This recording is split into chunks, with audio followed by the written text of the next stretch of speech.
ओम गुरुर्ब्रह्मा गुरुर्विष्णु गुरुदेव महेश्वर गुरु साक्षात परम ब्रह्म तस्मै श्री गुरुवे नमः।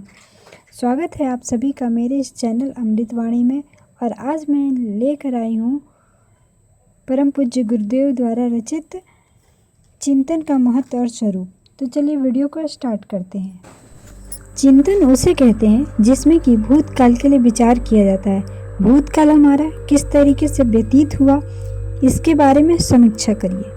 अपनी समीक्षा नहीं कर पाते आप, दूसरों की समीक्षा करना जानते हैं, पड़ोसी की समीक्षा कर सकते हैं, बीवी के दोष निकाल सकते हैं, बच्चों की नुक्ताचीनी कर सकते हैं, सारी दुनिया की गलती बता सकते हैं, भगवान की गलती बता देंगे और हर एक की गलती बता देंगे। कोई भी ऐसा बचा हुआ नहीं है जिसकी आप गलती बता न सको। लेकिन अपनी गलती का आप विचार ही नहीं करते।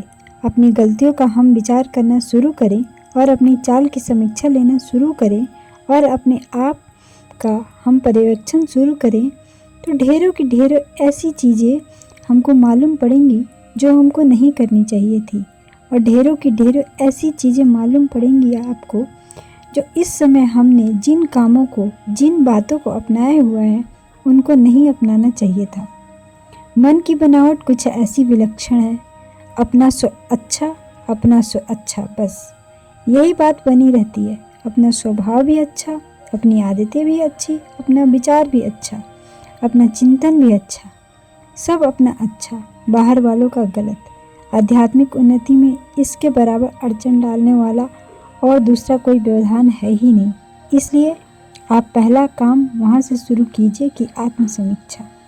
एकांत में चिंतन के लिए जब आप बैठे हों तो आप यह समझें कि हम अकेले हैं और कोई हमारा साथी या सहकारी नहीं है।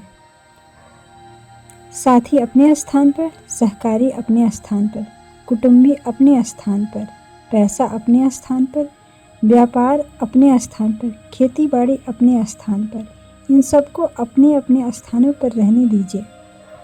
आप तो सिर्फ ये विचार कीजिए, हम पिछले दिनों क्या भूल करते रहे, रास्ता भटक तो नहीं गए, भूल तो किए नहीं, इसलिए जन्म मिला था क्या, जिस काम के लिए जन्म मिला था वह किया क्या, पेट के लिए जितनी ज़रूरत थी उससे ज़्यादा कमाते रहे क्या, कुटुंबों की जितनी जिम्मेदारियां पूरी करनी चाहिए थी उसको पूरा करने के स्थान पर अनावश्यक संख्या में लोड बढ़ाते रहे क्या, जिन लोगों को जिस चीज़ की ज़रूरत नहीं थी उनको प्रसन्न करने के लिए उपहार रूप में लाते रहे क्या, क्यों, वजह क्या है?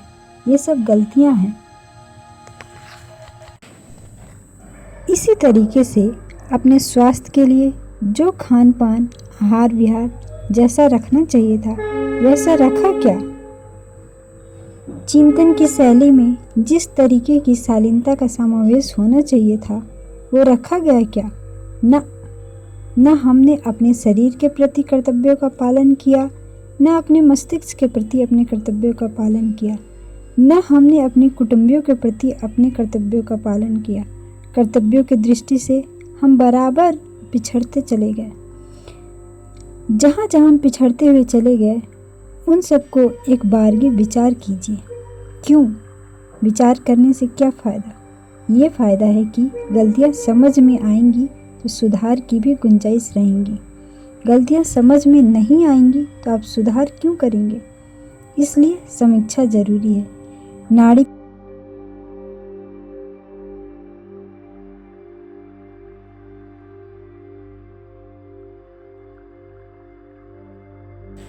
नाड़ी परीक्षा अपने आप की कीजिए भूतकाल के संबंध में।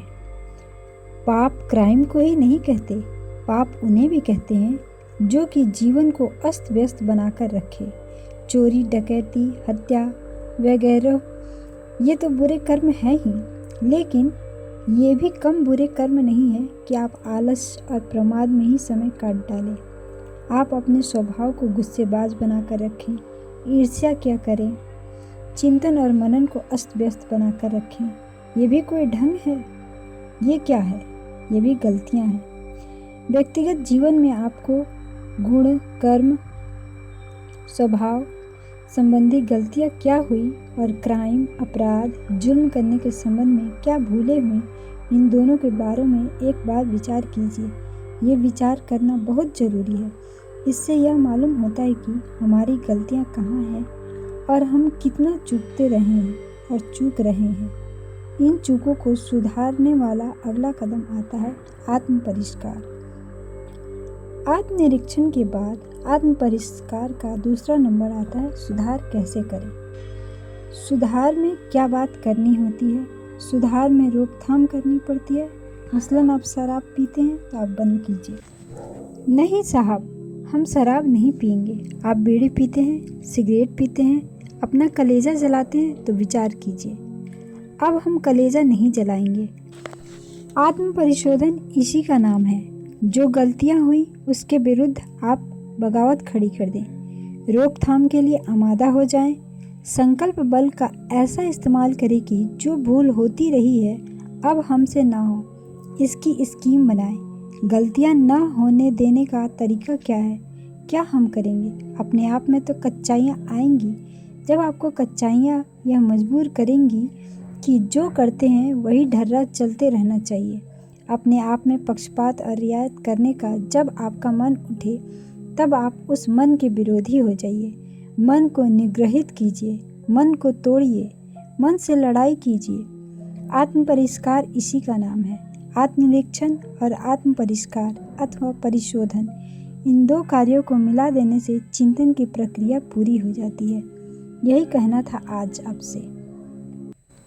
दर्शक जन को मैं बता दूं कि इस वीडियो में जो भी बातें कही गई हैं वह परम पूज्य गुरुदेव के ही शब्द हैं। तो वीडियो आपको कैसी लगी? अच्छी लगी तो लाइक करें, शेयर करें और कमेंट करें। धन्यवाद। तब तक अपना ध्यान रखिए, मस्त रहिए, खुश रहिए।